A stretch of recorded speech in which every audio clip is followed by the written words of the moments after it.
پھر body language کا اچھا استعمال کرنا, بہت زیادہ بھی ہاتھ پاؤں نہ ہلانا یا پھر جیسچرز نہ دینا اس طرح سے. سننا, یہ نہیں اپنے ہی بولتے جائیں, ٹھیک ہے, سننا بھی. آواز کی پچ کوالٹی ایسی ہو کہ اگلے کو بات سمجھ میں آئے, بہت زیادہ آہستہ بھی نہ بولیں, بہت زیادہ اونچا بھی نہ بولیں. بات کریں تو فیس ٹو فیس ہو ایک دوسرے کی نا, یہ نہ ہو کہ بات کر رہے ہیں منہ ادھر رکھا ہوا ہے اور بات کر رہے ہیں تو آنکھیں بند. یہ ساری چیزیں ہوتی ہیں ہمارے یہاں. چلا کے نہ بولیں, بہت زیادہ تیز نہ بولیں, مخاطب کی طرف چہرے کے تاثرات کو اچھا رکھیں. کچھ میں چاہتی ہوں آپ کو ٹرمز میں بتاؤں قرآن میں, یہ جو قولوا للناس حسنا کے اوپر نا, قرآن میں تقریباً کچھ 5 ٹرمز آئی ہیں اس کے اوپر. ایک ہے کس طرح کی بات یعنی کی جائے, قولاً معروفا, ایک ہے قولاً سدیدہ, پھر ہے قولاً کریما, پھر ہے قولاً میسورا, اور پھر ہے قولاً لینا. یہ میں نے جمع کی ہیں, ہو سکتا ہے اس کے علاوہ بھی ہوں. اب قولاً معروفہ کا لفظ جہاں پہ استعمال ہوتا ہے وہاں پہ یتیموں کے ساتھ جب معاملہ طے کرنا ہوتا ہے تو وہاں پہ بھی قولاً معروفہ کا لفظ استعمال ہوتا ہے کہ اچھے طریقے سے بات کی جائے. پھر سورۃ احزاب میں قولاً معروفہ کا لفظ عورتوں کے لیے استعمال ہوا ہے کہ عورتیں جب غیر محرم مردوں سے بات کریں تو ان کا لہجہ بہت زیادہ ڈھیلا نہ ہو اور بہت زیادہ سخت بھی نہ ہو کہ بدتمیزی کا انداز ہو, فرم لہجہ رکھیں, جھول نہ ہو, ایسا نہ ہو کہ غیر مرد آواز سے کوئی غلط اندازے لگا لے. پھر قولاً سدیدہ ہے, یہ ہے عاجزی اور تواضع والی گفتگو جس میں رواداری کا اظہار ہو. پھر قولاً کریمہ ہے, ادب سے بات کرنا. یہ کہاں حکم آیا, جب والدین سے بات کی جائے گی تو قولاً کریمہ کیا جائے گا. پھر ہے قولاً میسورا, آسان بات کرنا. یہ اس وقت, یہ جو قولاً میسورا کی بات اللہ تعالیٰ نے کی اس وقت کی جب ہم سے ہمارے رشتہ دار یا کوئی اور بھی مالی مدد کا یا کسی اور طرح کی ایسی مدد کا تقاضا کرتے ہیں جو ہم نہیں دے سکتے ان کو. مطلب بہانہ نہیں بنانا, لیکن ہم ایکچولی نہیں کر سکتے. فار ایگزامپل انہوں نے ہم سے مالی مدد مانگی ہے اور ہو سکتا ہے کہ ہم نے اپنا رہن سہن باہر سے ایسا رکھا ہوا ہو اور لوگوں کو یہ امپریشن دیا ہوا ہو کہ ہم بڑے اچھے طریقے سے گزر بسر کر رہے ہیں, لیکن اصل میں وہ وائٹ کالر والی بات ہی ہو اور اندر سے کچھ بہت زیادہ اچھے حالات نہ ہو. لیکن ظاہر ہے انسان اپنے چادر, وہ اپنے پردے تو نہیں چاک کرتا نا, لیکن اگر دوسرے کو یہ لگتا ہے, لگ جائے کسی طریقے سے کہ ان کے پاس اچھا کوئی مال وغیرہ موجود ہے اور وہ کوئی قرض مانگے یا پھر کوئی کسی اور طرح کی مالی مدد کا تقاضا کرے, تو اب مالی مدد تو نہیں کر سکتے تو کس طرح سے بات کی جائے گی. اللہ تعالیٰ نے کہا قولاً میسورا کرو, آسان بات کرو. یعنی یہ ان کو کہہ دو کہ میں ابھی فی الحال آپ کی مدد نہیں کر سکتا یا نہیں کر سکتی, میری گنجائش نہیں ہے, لیکن اور ان کو یقین دلائیں کہ ہم سنسیئرلی یہ بات کر رہے ہیں اور جیسے ہی ہمارے پاس گنجائش ہوگی ہم آپ کی مدد ضرور کریں گے. اور پھر یہ ہے کہ ان کے حق میں دعا بھی کی جائے کہ اللہ تعالیٰ ان کے لیے آسانیاں کر دے. پھر ہے آخری میں قولاً لینا, نرم گفتگو کرنا. جب حضرت عیسیٰ اور حضرت موسیٰ اور حضرت ہارون علیہ السلام کو اللہ تعالیٰ نے فرعون کے پاس بھیجا تھا کہ جاؤ, وہ بڑا سرکش ہو گیا ہے, اس کے پاس جاؤ, ظاہر ہے اس کو دعوت دو, اللہ کا پیغام بتاؤ اس کو. تو اللہ نے کہا قولاً لینا کرنا, اس کے ساتھ بات نرم کرنا. کیونکہ دیکھیے جب ہمیں اللہ کا پیغام دینا ہے نا, تو اگر ہمارا لہجہ اتنا سخت ہے کہ ہم حکم دے رہے ہیں تو اس طرح سے دعوت نہیں پھیلتی. تو نرمی سے بات کرنا, نرم بات دل کے اندر پہنچ جاتی ہے, لیکن سخت بات جو ہے وہ اندر پینیٹریٹ نہیں کر پاتی دل کے اندر. تو یہ کچھ چیزیں ہیں. پھر اس کے بعد جو نماز, اس کی دیکھیے اس کی بہت بعد آپ دیکھیے کہ نماز کا قائم کرنا اور پھر زکوٰۃ کا ادا کرنا, اس کے حکم دیے گئے. لیکن بنی اسرائیل کا, اور یہ دیکھیں یہ ساری وہ چیزیں ہیں جن کا حکم بالکل ہمیں, یہ سارے احکامات ہمارے قرآن میں موجود ہیں. تو دیکھیے یہ اس بات کی دلیل ہے نا, اللہ تعالیٰ نے یاد ہے کیا کہا تھا, ایمان لاؤ اس چیز کے اوپر. جب ان سے بات کر رہے تھے بنی اسرائیل سے, ایمان لاؤ اس چیز کے اوپر جو میں نے ابھی نازل کی ہے, کیا, قرآن. اور وہ کیا کرتی ہے, وہ تصدیق کرتی ہے اس کی جو تمہارے پاس ہے, اور تمہارے پاس, ان کے پاس کیا تھا, تورات. تو یہ تورات میں تو سارے احکامات موجود ہیں. تو لیکن بنی اسرائیل کا پھر وہی رویہ کہ انہوں نے تھوڑا سا نے تو مان لیا, جیسے ہم بھی ایسے کرتے ہیں, تھوڑے سے تو ہم مان جاتے ہیں اور باقی جو ہے وہ ہم کہتے ہیں کہ نہیں بڑا مشکل ہے, ہم سے نہیں ہوتا یہ کام. اینیوے, وَإِذْ أَخَذْنَا, اور لیا ہم نے, مِيثَاقَكُمْ, پختہ عہد تم سے, لَا تَسْفِكُونَ, نہ تم بہاؤ گے, دِمَاءَكُمْ, خون اپنے, وَلَا تُخْرِجُونَ, اور نہ تم نکالو گے, أَنفُسَكُمْ, اپنے نفسوں کو, مِن دِيَارِكُمْ, اپنے گھروں سے. یعنی بنی اسرائیل سے 2 چیزیں کون سی کی جا رہی ہیں, یہ پھر میثاق کی کچھ اور پوائنٹس, کہ ہم نے تم سے پکا وعدہ کیا کیا تھا کہ تم اپنا خون نہیں بہاؤ گے نمبر ایک چیز, اور اپنے آپ کو گھروں سے نہیں نکالو گے, دو چیزیں. ثم اقررتم, پھر اقرار کیا تم نے, وانتم تشہدون, اور تم اس کی گواہی دینے والے ہو. اچھا اگلی آیت بھی چونکہ لنک کرتی ہے تو میں آدھی آیت پڑھ دیتی ہوں, اس کے بعد آدھی کو ہم بعد میں کر لیں گے, ٹھیک ہے. ثم انتم, پھر تم, ہاؤلاہی, ہاں تم وہی لوگ ہو, تقتلون, تم قتل کر ڈالتے ہو, انفسکم, اپنے نفسوں. یعنی وہی بات نا, اعراض کیا, اللہ نے 2 حکم دیے لیکن اللہ تعالیٰ نے کہا کہ ان 2 حکموں کے ساتھ تم نے کیا کیا, جن باتوں سے منع کیا تھا تم نے وہی کیا. پھر تم قتل کر ڈالتے ہو اپنے نفسوں کو, وتخرجون, اور تم نکال دیتے ہو, فریقاً, ایک گروہ کو, منکم, اپنوں میں سے, من دیارہم, ان کے گھروں میں سے, تظاہرون, تم چڑھائی کرتے ہو, علیہم, ان پر, بالاثم, ساتھ گناہ کے, والعدوان, اور زیادتی کے, یعنی کہ اپنے ہی بھائیوں کے اوپر تم جنگ و جدل والا معاملہ کرتے ہو, چڑھائیاں کرتے ہو, فوج لے کے جاتے ہو. وَإِن يَأْتُوكُمْ, اور اگر وہ تمہارے پاس آئیں, اسارا, قیدی بن کر, تفادوہم, تم فدیہ دے کر چھڑاتے ہو ان کو, وَهُوَ مُحَرَّمٌ, حالانکہ وہ حرام کیا گیا تھا, علیکم, تم پر, اخراجکم, ان کا, اخراجہم, ان کا نکالنا. تو جب وہ تمہارے پاس پھر آ جاتے ہیں تو تم اس کے بعد کیا کرتے ہو, تم ان کو پھر فدیہ دے کے چھڑاتے ہو. اب آیت نمبر 84 کو پہلے دیکھیے. یہاں پہ اللہ تعالیٰ نے کہا کہ یاد ہے اس کا ہم نے ایک لنک بنایا تھا, حضرت آدم علیہ السلام کو جب اللہ تعالیٰ نے کہا تھا کہ میں ایک دنیا میں انی جاعل فی الارض خلیفہ, میں ایک خلیفہ بنانے جا رہا ہوں, تو فرشتوں نے کیا کہا تھا کہ کیا آپ کسی ایسے کو بنائیں گے جو کون سے 2 کام کرے گا, یہی والے, کیا, وہ تھا, وَيُسْفِكُ الدِّمَاءَ, اور وہ مطلب خون بہائے گا. تو یہاں پہ آپ دیکھیے یہ وہی والے واقعے کا ذکر آ رہا ہے, خون بہانے کا. تو یہ وہ والا لنک اسٹیبلش ہو رہا ہے حضرت آدم کا اور پھر بنی اسرائیل کا. تو اصل میں اللہ تعالیٰ نے ان سے وعدہ کیا تھا کہ تم خون نہیں بہاؤ گے. دماؤکم کا مطلب ہے, کم ہوتا ہے تم اپنا, یعنی کہ انفسکم کا کیونکہ لفظ آیا نا کہ اپنے نفسوں کا خون, تو اس کا یہ مطلب نہیں کہ اپنی ذات کا خون نہیں بہاؤ گے, یعنی یہ نہیں اپنے آپ کو قتل کرنے والی بات نہیں ہے, بلکہ کم کا مطلب ہوتا ہے تم سارے, یعنی کہ اپنے بہن بھائیوں کا خون تم نہیں بہاؤ گے. جب تم اپنے بہن بھائیوں کا خون بہاؤ گے تو مطلب یہ ہوگا جیسے تم نے اپنا ہی خون بہایا. اور اگر ہم ڈیپ ڈاؤن سوچے تو یہ بہت بڑی بات ہے جو اللہ تعالیٰ کر رہے ہیں. پھر دوسری بات اللہ تعالیٰ نے کہا کہ تم اپنے آپ کو گھروں سے نہیں نکالو گے, تو اس کا مطلب یہ نہیں ہے خود کی بات نہیں کی گی, ذات کی بات نہیں کی گی, بلکہ اپنے بھائیوں کو جو مسلمان ہیں تم ان کو ان کی پراپرٹی سے بے دخل نہیں کرو گے, ان کو ان کے گھروں سے, ان کے ملکوں سے اور ان کے شہروں سے نہیں نکالو گے. اور تم لوگوں نے اس میثاق کو اس وقت مانا تھا اور تم لوگوں نے اس کی شہادت دی تھی, ٹھیک ہے. پھر تم نے کیا کیا کہ پھر تم اس کا میں آپ کو بیک گراؤنڈ اس کے بعد بتاتی ہوں. پھر تم ہی نے, نیکسٹ آیت دیکھیے, پھر تم ہی لوگوں نے یہ کیا کہ تم ان کو قتل بھی کرتے تھے اپنے بھائیوں کو, اور تم ان کو گھروں سے نکالتے بھی تھے.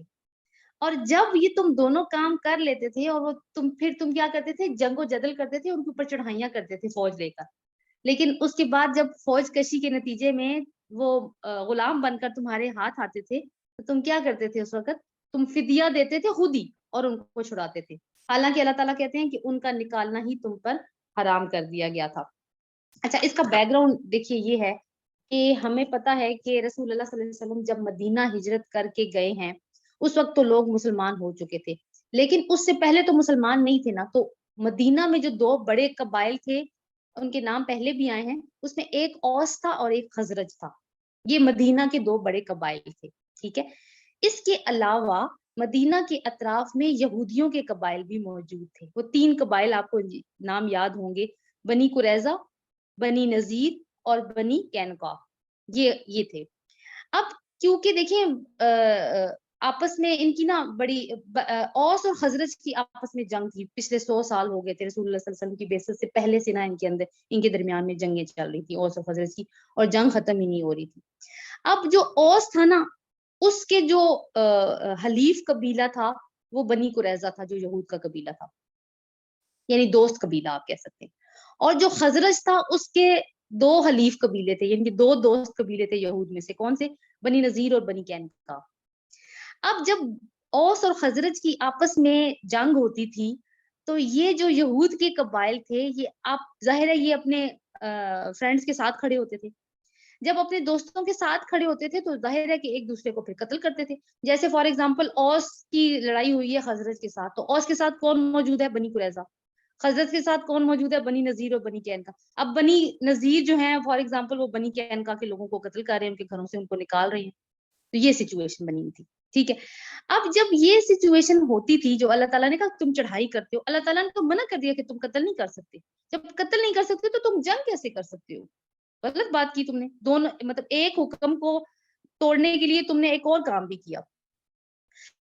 تو پھر اس کے بعد اللہ تعالیٰ کہتے ہیں کہ جب تمہارے پاس وہ قیدی بن کے آتے تھے نا, تو اب تمہیں بڑا احساس جاتا تھا, یار ہمارے بنی اسرائیلی بھائی ہیں, ہمارے مسلمان بھائی ہیں, قیدی بن کے آئے ہیں. اب تم کیا کرتے تھے؟ اب تم فنڈ ریز کرتے تھے اور پیسے جمع کرتے تھے, اور تاکہ ان کو ان کی رہائی کا بندوبست کیا جا سکے. اوس یا خزرج دونوں میں سے جو بھی جس کا پلڑا بھی بھاری تھا ان کو پیسے دے کے اپنے بھائیوں کو چھڑایا جا سکے. تو آپ دیکھیں کہ کس قدر ایک منافقت کا پہلو ہمیں یہاں پر نظر آ رہا ہے. یہ چیز کس چیز کی طرف انڈیکیشن کر رہی ہے؟ کہ کتاب کے اندر کیا لکھا تھا کہ ایک دوسرے کو قتل نہیں کرو گے, ایک دوسرے کو گھروں سے نہیں نکالو گے. لیکن ان کی کتاب میں یہ لکھا ہوا تھا کہ تم لوگ فدیہ دے کے اپنے بھائیوں کو چھڑا سکتے ہو. یہ ان کی کتاب میں موجود تھا. اب دیکھیں, قتل کر رہے ہیں, بھائیوں کو گھروں سے نکال رہے ہیں. یہ اس میں انہوں نے اپنی کتاب کا حکم نہیں مانا, لیکن فدیہ دے کے چھڑا رہے ہیں, اس میں حکم مان رہے ہیں. اب آپ اس میں دیکھیے کہ اب ایسا لوگ کیوں کرتے ہیں. یہ ہوتا ہے دین کے ایک حصے کو ماننا اور ایک حصے کو کا انکار کر دینا. یعنی کہ دو اللہ تعالیٰ نے حکم دیے نا ان کو, ایک تو یہ کہ تم قتل اور وہ نہیں کرو گے, مطلب قتل نہیں کرو گے اور گھروں سے نہیں نکالو گے. ٹھیک ہے, لیکن انہوں نے کیا یہ سارا کام. اور لیکن دوسری چیز کیا تھی؟ فدیے کا, کہ تم فدیہ دے کے اپنے بھائیوں کو, کبھی ایسی سچویشن زندگی میں آ جائے تو تم اپنے بھائیوں کو فدیہ دے کے چھڑوا سکتے ہو. اب آدھی چیزوں کے اوپر عمل کر رہے ہیں اور آدھی چیزوں کو عمل نہیں کر رہے. ہم سارے دنیا میں کیوں آئے ہیں؟ کہ ہم اللہ کے دین کی خدمت کریں. لیکن کچھ لوگ کیا چاہتے ہیں کہ دین ان کی خدمت کرے. تو اس آیت میں ایسے ہی لوگوں کی بات ہو رہی ہے. اب آپ اگلی آیت کا حصہ دیکھیں جو بہت زیادہ الارمنگ ہے, ایک بہت بڑی وارننگ ہے اگر ہم سوچیں اس کے اوپر, جو میں نے چھوڑ دیا تھا حصہ. افتؤمنون ببعض الکتاب, کیا پھر تم ایمان لاتے ہو کتاب کے بعض حصے پر, وتکفرون, اور تم کفر کرتے ہو ببعض ساتھ بات کی. فما جزاؤ, تو نہیں بدلا, من یفعل, اس کا جو کرتا ہے, ذالک, یہ, منکم, تم میں سے, یعنی تم میں سے جو کوئی یہ حرکت کرے گا کہ کتاب کے کچھ حصے کو مانے گا, کچھ سے انکار کر دے گا, تو اس کا بدلہ کیا ہے؟ خزی فی الحیات الدنیا, دنیا کی زندگی میں رسوائی, ویوم القیامت, اور قیامت کے دن, یردون, وہ لوٹائے جائیں گے, الی اشد العذاب, زیادہ شدید عذاب. دنیا کی رسوائی بھی ایک عذاب ہی ہے, لیکن زیادہ شدید عذاب کی طرف لوٹائے جاؤ گے جب تم آخرت میں جاؤ گے. وَمَا اللَّهُ بِغَافِلٍ عَمَّا تَعْمَلُونَ, اور جو تم کر رہے ہو نا, اللہ اس سے غافل نہیں ہے. تو ہم یہ بات کر رہے تھے کہ یہ انسان یہ کام کیوں کرتا ہے. دیکھیے, ہم دنیا میں کوئی چیز خریدتے ہیں تو ہم کیوں خریدتے ہیں؟ اپنے لیے, تاکہ ہم اپنی زندگی کو بہتر بنا سکیں, اور ہم دنیا کی زندگی میں بیٹر فیل کر سکیں, بہتر فیل کر سکیں. اب یہود کیا کر رہے تھے کہ فدیہ دے کے اپنے بھائیوں کو قید سے چھڑوا کے خود اچھا فیل کرنے کی کوشش کر رہے تھے, کیونکہ ان کو پتا تھا کہ باقی کے احکامات وہ پورا نہیں کر رہے. تو یہ انہوں نے کیا کیا کہ آدھی کتاب کے حصے کو مانا اور آدھی کتاب کے حصے کو چھوڑ دیا. تو کیا اس کا علاج اللہ تعالیٰ بتا رہے, اس کی جزا کیا ہوگی؟ دو کیا کون سی سزائیں بتائی ہیں اللہ تعالیٰ نے؟ دنیا میں کیا ہوگا؟ رسوائی, رسوائی ہوگی, اور آخرت میں بھی سخت شدید عذاب. اچھا, یہ کیوں ہو گیا؟ کس جرم کے نتیجے میں یہ دونوں کام ہو رہی؟ انہوں نے اللہ کی کتاب کے جو احکام کو جو نہیں مانا تھا, اللہ نے منع جو کیا تھا کہ یہ نہیں کام کرنا. اور کوئی اور بھی بتائے. کہ وہ کچھ حصے کو مانتے تھے اور کچھ کا مطلب اپنی مرضی کے جو تھا وہ مان لیتے تھے, اور جو نہیں تھا تو اس کو چھوڑ دیتے تھے. جی ڈاکٹر رابعہ, آپ بھی کچھ کہہ رہی تھی. جی میم یہی Thank you. کہ اپنی مرضی سے مطلب کتاب کے کچھ حصے کو مانتے تھے جو ان کے فائدے کے لیے ہوتا تھا، اور کچھ حصے کو جو ان کو مشکل لگتا تھا وہ نہیں مانتے تھے، پورا کا پورا اپنی کتاب کو نہیں مانتے تھے۔ ٹھیک ہے۔ آپ کو لگتا ہے کہ یہ آیت ہمارے لیے بھی ہے، بلکہ پوری کی پوری ہمارے لیے ہے؟ میم ہم بھی تو یہی بالکل کر رہے ہیں۔ ایسے ہی ہے، یہ ہم سے ہی ہے، ہم ایسے ہیں، ہم خود یعنی مانتے ہیں آپ لوگ، ہم جی مانتے ہیں مان اپنا جرم ہے۔ ایسے ہی ہے۔ میں یہ چاہتی ہوں 1 منٹ آپ لیجئے، میں نہیں بولوں گی اس 1 منٹ میں، آپ نے 2-3 ایسے پوائنٹس لکھنے ہیں اپنے پاس یا مائنڈ میں رکھنے ہیں جن کو نہ کرنے کا اللہ نے حکم دیا ہے لیکن ہم وہ کرتے ہیں۔ 2-3 اس لیے کہہ رہی ہوں کہ ہو سکتا ہے کہ باقی لوگ بھی وہی والا پوائنٹ دیں تو پھر آپ کا پوائنٹ ریپیٹ نہ ہو۔ ایم آئی کلیئر؟ میری بات سمجھ میں آ گئی ہے آپ کو کیا کرنا ہے؟ جی ہم میم، نے 2 سے 3 ایسے کام سوچنے ہیں جن کو کرنے سے اللہ نے ہمیں منع کیا لیکن ہم کرتے ہیں۔ میں آپ کو 1 منٹ کا ٹائم دے رہی ہوں، چلیں جی آپ کا ٹائم سٹارٹ ہو گیا، اس کے بعد ہم فیڈ بیک لیں گے۔ سوچتے ہیں۔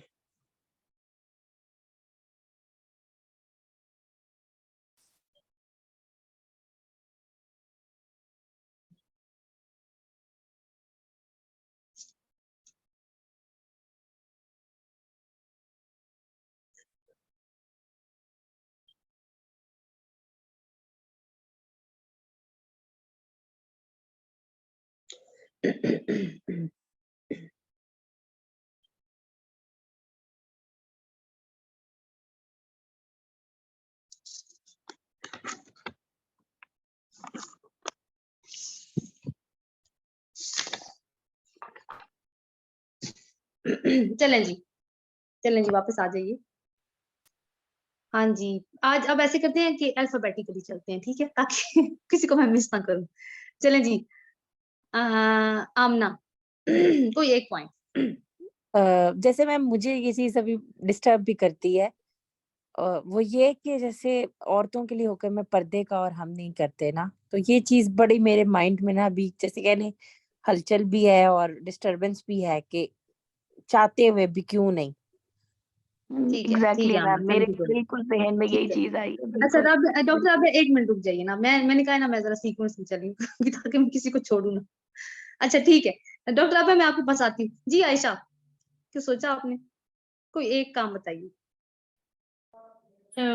For me, I think at times I think یہ love ہے کہ it can be anything، کہ ان چیزوں یا ان باتوں میں وقت گزار دینا جن کا ان ریالٹی آخرت میں کوئی نہیں ہے کام۔ یعنی لو کام آپ یہ کہنا چاہ رہی ہیں نا؟ Yes, exactly۔ ٹھیک ہے Ayesha, thank you so much, good point. ہاں جی، عائشہ کے بعد کون بنتا ہے جناب؟ فرا۔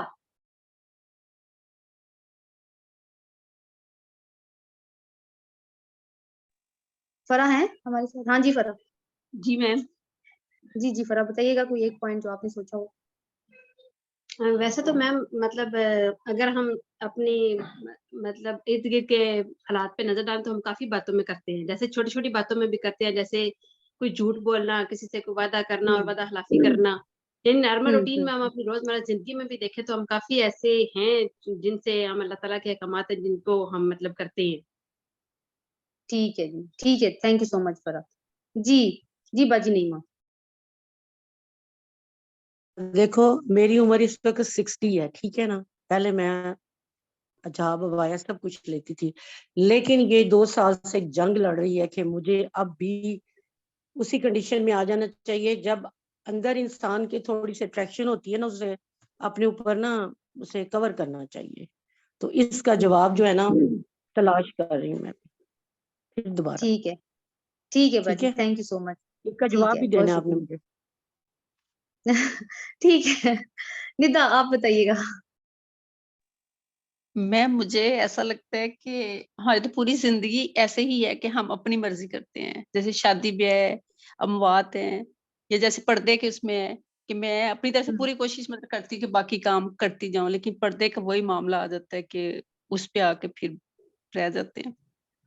ٹھیک ہے، کوئی نہیں، وہ ہم جب سورۃ احزاب اور سورۃ نور پڑھیں گے نا انشاءاللہ سب صحیح ہو جائے گا۔ ہاں جی پہلے آر آتا ہے، پہلے ایسا ہوتا ہے، آر آتا ہے نا، ہے نا میری جی ڈاکٹر رابعہ آپ بتائیے، پھر سمیرا آپ کی باری آخر میں. جی میم، پردے کا ہی تھا کہ جب ہمیں پتہ ہے کہ حکم ہے تو ہم اس طرح کمپلیٹلی کیوں نہیں، مطلب میں اپنے لیے کہتی ہوں کہ دوپٹہ لے لیتے ہیں لیکن اس طرح کور کرنا جس طرح حکم ہے وہ کیوں نہیں ہو سک رہا. تو یہ اپنے میں نہیں بہت بڑی کمزوری دکھتی ہے. ٹھیک ہو گیا. ہاں جی سمیرا. جی یہ 3 چیزیں مائنڈ میں آئی تھی. ایک یہی پردے کا، دوسرا وہی جھوٹ سے منع کیا گیا، ہم جھوٹ بولتے ہیں، اور تیسرا سب سے زیادہ غیبت کا. میرا ابھی ریسنٹلی کیمپس چینج ہوا ہے، میں دوسرے کیمپس گئی ہوں. تو اس کیمپس جب میں گئی تھی تو وہاں کی ٹیچرس کے بارے میں مجھے کچھ بھی آئیڈیا نہیں تھا کہ کون کیسی ہے اور کیسی نہیں ہے. بٹ میں نے اسٹارٹ کا فرسٹ ویک ہی جب گزارا تو وہاں جب میں بیٹھتی تھی تو مجھ سے جو بات کی جاتی تھی وہ یہی کی جاتی تھی کہ یہ والی ایسی ہے، اس نے یہ کیا تھا، پورا سال یہ ہوا تھا. اور میں اپنا بھی اگر کہوں تو ہم بھی یہی ہوتا ہے کہ میرا بھی یہی دل چاہتا تھا کہ میں بھی ان کو یہ بتاؤں کہ میرا پریویس جو کیمپس تھا اس میں بھی یہی کچھ اور ہوتا. تو یہ چیز بہت زیادہ ہے. ٹھیک ہے، ٹھیک ہے سمیرا، تھینک یو سو مچ. دیکھیے اس ایکٹیویٹی کا مقصد یہ نہیں ہے. I want to add one thing کہ ہم جی منافق بھی ہیں. چلے آمنا، اللہ تعالیٰ رحم فرمائے. ہم منافقت بھی کرتے ہیں. اس طرح سے ہم رشتوں میں بھی منافقت کرتے ہیں کہ ہم منہ پہ کچھ ہوتے ہیں اور پیچھے سے کچھ ہوتے ہیں. مطلب میرا پوائنٹ آف ویو ہے کہ ہم ایسے ہیں. لائک فار ایگزامپل جیسے کہہ لیں کہ کہیں نہ کہیں ہم کر جاتے ہیں سسرالی رشتوں میں یا ایون اپنے دوست احباب میں بھی کہ ہم اندر سے کچھ ہوتے ہیں اور باہر سے کچھ ہوتے ہیں سم ٹائمس. مطلب نہ چاہتے ہوئے بھی یا سم ٹائمز ہم چاہتے ہوئے بھی یہ کام کر رہے ہوتے ہیں. بالکل صحیح ہے. میں نے ایسے اچھا بہت جی، سے دیکھا ہے. ٹھیک ہے، تھینک یو سو مچ آمنا. اچھا جی، پوائنٹس تو آپ لوگوں نے سارے بہت اچھے کیے. دیکھیے اس کا کوئی میرا مقصد یہ نہیں ہے کہ میں یہ نکلواؤں کہ ہم ایسا کیا وہ کر رہے ہیں. بس ہم نے یہ سوچنا شروع کرنا ہے. قرآن ہمیں کہتا ہے افلا تاقلون، تم سوچتے کیوں نہیں ہو؟ تو سوچنا شروع کریں کہ ہم میں ہے کوئی امانی والی جیسی بات تھی کہ لسٹ ڈاؤن کر لیں کہ کیا امانی ہے ہماری. اور یہاں پہ کتنی آپ دیکھیے کہ یہ سچویشن ہے جیسے غیبت کی بات کی، اس طرح تجسس ہے. تجسس بھی منع کیا اللہ نے کہ نہ کرے. والدین کی نافرمانی ہے. ہم کتاب کو بالکل چھوڑ کے وہی چیزیں کر رہے ہیں جو ہمیں سوٹ کرتی ہیں اور وہ چیزیں ہم نہیں کر رہے جو ہمیں تھوڑی مشکل لگتی ہیں. تو دیکھیے ابھی ہم ایز اے امہ بھی، اگر میں نے صرف ذاتی مثالیں اس لیے کہا کہ ہم ان کو کلیکٹ کریں تاکہ ہم ایک بڑے سرکل میں جا کے بھی اس چیزوں کو سوچیں کہ جب پوری امت یہ کام کر رہی ہے اور ہماری پوری امت یہ کام کر رہی ہے تو آپ دیکھیے کہ کیا ہمیں یہ خود سے نظر نہیں آ رہا کہ ہمارا دنیا کی آپ کہیں گے قوموں کی سوسائٹی ایک بن گئی نا، گلوبل ولیج بن گئی ہے آپ ایک دنیا، اس میں ہمارا کیا مقام ہے مسلمانوں کا؟ کیا ہم سے کسی معاملے میں رائے لی جاتی ہے؟ کیا ہمیں ایک سیکنڈ کلاس کے سٹیزن کی طرح نہیں ٹریٹ کیا جاتا؟ تو یہ کیا ہے؟ دنیا میں ہماری رسوائی ہو رہی ہے نا. کیا ہم عزت دار اقوام میں شامل ہیں؟ کیوں؟ تم خوار ہوئے تارے کے قرآن ہو کر، اقبال نے کہا تھا. اور پھر دیکھیے یہ جو بات ہے نا کہ یہ جو ہم اندر بھی ایک ہلچل مچی ہوئی ہے، سکون نہیں ہے، باہر بھی چیزیں نظر آتی ہیں کہ رسوائی ہے ہر جگہ پہ. تو یہ چیز کم نہیں ہونے والی.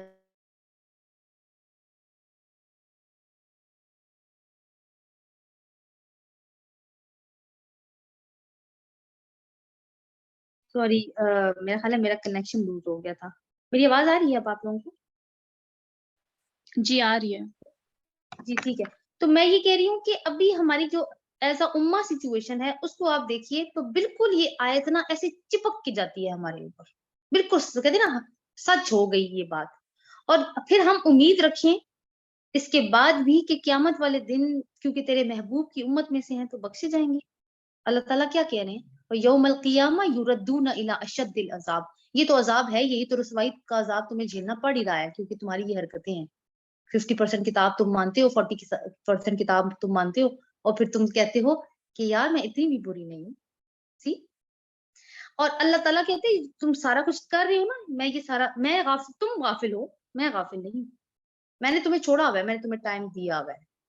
میں یہ دیکھ رہا ہوں کہ اس ٹائم میں تم کیا کر کے واپس تو ہونا ہے، واپس تو جانا ہے. اچھا جی آگے اللہ تعالیٰ کہتے ہیں اولئک الذین اشتروا الحیات الدنیا بالآخرہ. یہ لوگ ہیں کون سے؟ یہ لوگ ہمارے جیسے انہوں نے خرید لی ہے زندگی دنیا کی، بالآخرہ بدلے آخرت کے، فلا یخفف تو نہ ہلکا کیا جائے گا عنہم العذاب ان سے عذاب، ولا ہم ینصرون اور نہ ہی وہ مدد کیے جائیں گے۔ آپ دیکھیں کتنی کنیکٹڈ ہے وہ جو بات میں کری تھی نا کہ ہم زندگی میں خریدتے ہیں نا، یہاں پہ بھی اب زندگی کے بدلے دنیا کی زندگی ہم نے خرید لی ہے، آخرت کو بیچ دی ہے، تو کیوں؟ تاکہ ہم اچھا فیل کریں۔ اور یہ جو بات ہے نا آخرت کے بدلے دنیا خریدنے کی، یہ کفار کے لیے استعمال ہوتی ہے، کیوں؟ کیونکہ وہ آخرت پہ یقین نہیں رکھتے، اس لیے ان کی ساری تگ و دو دنیا کی زندگی کے لیے ہوتی ہے۔ لیکن یہ آیت کس کے لیے آ رہی ہے؟ جو مسلمان ہیں۔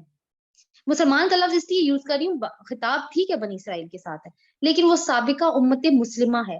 ہم کون ہیں؟ موجودہ امت مسلمہ۔ تو اللہ تعالیٰ کہہ رہے ہیں ایسے لوگوں کے لیے عذاب میں تخفیف نہیں کی جائے گی۔ یہ سارا سینیریو مائنڈ میں رکھیے۔ میں آپ کو ایک ریفرنس دے رہی ہوں، ابھی میں کھلوا نہیں رہی، ٹائم کم ہے۔ سورہ نساء کی آیت نمبر 28 ہے، پلیز نوٹ اٹ ڈاؤن۔ یرید اللہ ان یخفف عنکم وخلق الانسان ضعیفا، بہت خوبصورت آیت ہے۔ اللہ چاہتا ہے کہ تم سے تخفیف کر دے، تم سے بوجھ ہٹا دے، اور کہتا ہے کہ انسان کمزور پیدا کیا گیا ہے، ضعیف پیدا کیا ہے۔ مقصد کیا ہے کہ اگر اللہ کے دین پر عمل کیا جائے تو زندگی سے بوجھ ہٹتے ہیں، زندگی آسان ہو جاتی ہے۔ لیکن ہم کس چیز کے اندر ہیں؟ ہم روایات کے پریشرز میں ہیں۔ شادیوں بیاہوں میں ہم اپنی روایات کو نہیں چھوڑ سکتے، ہم پیئر پریشر میں آ کے غلط کام کر رہے ہوتے ہیں، ڈر ہمارا رب بنا ہوا ہے، ہماری ریپوٹیشن خراب نہ ہو جائے۔ میں وہی والی بات ہے کہ جب مجھے بہت زیادہ اس بات کا ہوتا تھا کہ میں کیوں نہیں دین کی طرف جا رہی، تو ایک سوچ پتہ ہے کون سی آتی تھی؟ میں سوسائٹی میں ان ایکسیپٹیبل ہو جاؤں گی، مجھے پردہ کرنا پڑے گا، مجھے گھر بیٹھنا پڑے گا۔ ظاہر ہے ہر چیز کا انسان انالیسس کرتا ہے نا، تو یہ بہت بڑی ایک رکاوٹ ہے۔ لیکن آپ دیکھیے کہ زندگی واقعی میں نے فیل کیا ہے کہ میری زندگی آسان ہو گئی ہے، بہت زیادہ، بہت حد تک آسان ہو گئی۔ پہلے بھی ٹھیک تھا، اللہ کا شکر تھا کہ بہت ساری چیزوں پہ عمل کرتے تھے، لیکن بہت ساریوں پہ نہیں کر رہے تھے، وہی 50% والی بات۔ ابھی بھی اللہ تعالیٰ اس بات کی توفیق دے کہ پوری طرح ہم داخل ہو جائیں۔ اللہ تعالیٰ قرآن میں کہتے ہیں یا ایھا الذین آمنوا ادخلوا فی السلم کافہ، کہ اسلام میں پورے کے پورے داخل ہو جاؤ۔ اور چونکہ تم نے، اللہ تعالیٰ کہتے ہیں دین کو فالو نہیں کیا، تم نے آسانی کو پسند نہیں کیا، تم نے مشکل کو پسند کیا ہے، تو اللہ تعالیٰ پھر تمہیں دنیا میں مشکل زندگی دے گا، اس سے تخفیف نہیں کرے گا، اور آخرت میں بھی عذاب دے گا، اور اس میں بھی کوئی تخفیف نہیں کی جائے گی۔ تخفیف کا مطلب ہے کمی کرنا، ہلکا کرنا۔ ولا ہم ینصرون، اور وہ مدد نہیں کیے جائیں گے۔ یعنی لوگ آدھا دین فالو کر کے سمجھ رہے ہوتے ہیں کہ یہ ان کو عذاب سے بچا لے گا، تو ان کی یہ غلط فہمی بھی اللہ تعالیٰ نے دور کر دی۔ جو آدھا دین تم فالو کر رہے ہو نا، یہ بھی تمہاری کوئی مدد نہیں کرنے والا۔ کیوں؟ اللہ نے کہہ دیا نا یا ایھا الذین آمنوا، اے وہ لوگوں جو ایمان کے دعوے دار ہو۔ کون ہے ایمان کے دعوے دار؟ کیا وہ ہم نہیں؟ تو دین میں پورے کے پورے داخل ہو جاؤ۔ اللہ تعالیٰ ہمیں اس بات کی توفیق دے۔ پلاننگ تو تھی کہ ہم 89 تک کرتے، لیکن ٹائم تھوڑا اب ختم ہونے کو جا رہا ہے، تو ہم یہیں تک اختتام کرتے ہیں، انشاءاللہ آگے سے کریں گے اس دعا کے ساتھ کہ اللہ تعالیٰ ہمیں اس بات کی توفیق دے کہ ہم شعوری طور پر دین کے اندر داخل ہو جائے، اور اس کے راستے میں جو بھی رکاوٹ آتی ہے یا اللہ وہ رکاوٹ دور کر دے، چاہے وہ سوشل پریشر ہے، چاہے وہ پیئر پریشر ہے، چاہے وہ فیملی کا پریشر ہے، چاہے وہ ہماری اپنی ذات کا ہی کوئی ڈر ہے، اس کو دور کر دے۔ یا اللہ ہمیں دین کو فالو کرنے میں ہمارا ہاتھ پکڑ لے، اہدنا الصراط المستقیم، ہمیں راستہ دکھا، ہمیں چلا، ہمیں منزل تک پہنچا۔ ہم بہت کمزور لوگ ہیں یا اللہ، ہم اس پہ ہم نہیں کر پائیں گے، ایسا نہ ہو کہ ہم آخرت میں خسارہ پانے والوں میں شامل ہو جائے۔ آمین۔ اللہ تعالیٰ آپ سب کا اس محفل میں آنا، بیٹھنا، سننا قبول کرے۔ اللہ تعالیٰ آپ سب کو کے لیے آسانیاں کرے، ہم سب کو اس کتاب کے ساتھ جوڑ کر رکھے۔ مجھے اللہ تعالیٰ معاف فرمائے اگر اس کو پہنچانے میں میرے ساتھ میں نے کوئی کوتاہی کی ہے، اور اللہ آپ کے گھر میں کوئی پریشانی ہے، کوئی بیماری ہے، اللہ تعالیٰ اس کو دور کرے، اور اللہ